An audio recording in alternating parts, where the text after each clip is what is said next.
Doctor ने मरीज की मेमोरी वॉश कर दी और पूछा, कुछ याद है? मरीज ने कहा, सिर्फ बीवी का नाम याद है। डॉक्टर हंसकर बोला, सब कुछ डिलीट हो गया मगर वायरस नहीं गया। एक पठान ने चिड़ियाघर बनाया और टिकट 100 रुपये रखी, कोई भी नहीं आया। फिर पठान ने 50 रुपये फीस रखी, फिर भी कोई नहीं आया। पठान ने 10 रुपये रखी, फिर भी कोई नहीं आया। आखिर पठान ने एंट्री फ्री कर दी और चिड़ियाघर लोगों से भर गया।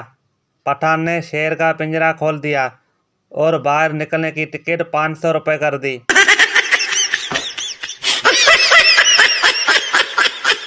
एक शख्स छींक रोकने के लिए तरह तरह के मुंह बना रहा था। साथ बैठे आदमी ने कहा, भाई आप छींक क्यों नहीं लेते? उस आदमी ने कहा, भाई मेरी बीवी ने कहा था कि जब तुम्हें छींक आए समझो कि मैं बुला रही हूँ। दूसरे शख्स ने कहा, तो इसमें परेशानी की क्या बात है? पहला आदमी बोला, परेशानी की बात यह है कि मेरी बीवी मर चुकी है।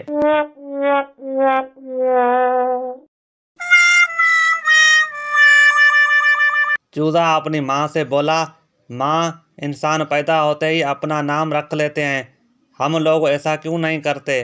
मुर्गी ने कहा, बेटा अपनी बिरादरी में नाम मरने के बाद रखे जाते हैं, जैसे chicken tikka, chicken roast, chicken मलाई बूटी और चिकन कढ़ाई।